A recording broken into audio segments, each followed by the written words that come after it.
Programang ito ay rated SPG. Striktong patnubay at gabay ng magulang ang kailangan. Maaaring may masiselang tema, lengguwahe, karahasan, sexual, horror o droga na hindi angkop sa mga bata.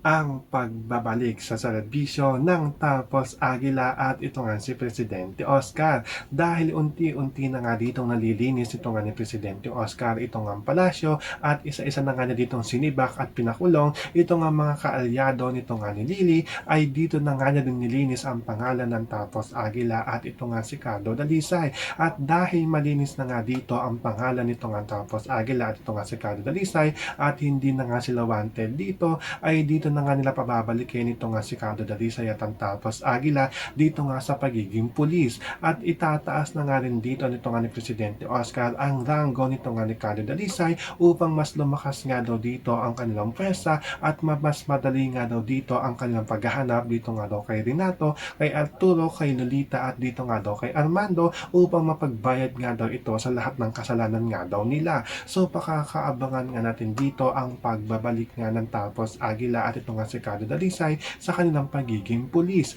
Yan ang ating mga pakakatutukan at pakakaabangan dito nga lang sa FPJ San Provinciano.